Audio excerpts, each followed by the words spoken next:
तो मित्रों नमस्कार, हूँ हार्दिक पटेल रामेश्वर ऑटो कन्सल्ट वस्त्रालथी।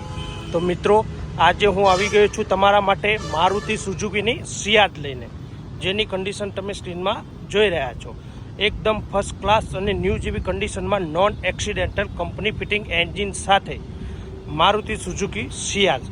મિત્રો આ સિયાઝ 2016નું મોડલ છે, સેકન્ડ ઓનર છે, ડીઝલ છે, જે ZDI પ્લસ વેરિયન્ટમાં છે, જે 82,000 કિલોમીટર ફરેલી છે, જેની કન્ડિશન તમે સ્ક્રીનમાં જોઈ રહ્યા છો। તો મિત્રો સિડાન કાર ડીઝલમાં સિયાઝ લેવાનું વિચારી રહ્યા છો તો નીચે આપેલા કોન્ટેક્ટ નંબર પર કોલ કરો યા તો રામેશ્વર ઓટો કન્સલ્ટ વસ્ત્રાલની રૂબરૂ મુલાકાત લ્યો। આ છે એનું ઇન્ટિરિયર, એકદમ નેટ એન્ડ ક્લીન કન્ડિશનમાં। મિત્રો ZDI પ્લસ ટોપ મોડલ છે, push start, alloy wheel, steering control, airbag જેવી તમામ પ્રકારની ફેસિલિટી જે આ કારમાં તમને જોવા મળી જવાની છે। તો ચાલો મિત્રો આ યા તો આવી કોઈ પણ કાર જે આપ સેલ યા પરચેસ કરવા માગી રહ્યા છો તો નીચે આપેલા કોન્ટેક્ટ નંબર પર કોલ કરો યા તો રામેશ્વર ઓટો કન્સલ્ટ વસ્ત્રાલની રૂબરૂ મુલાકાત લ્યો। ત્યાં આના સિવાય ઘણી બધી કાર જે હાજર સ્ટોકમાં તમને જોવા મળી જશે। થેન્ક યુ, જય હિન્દ।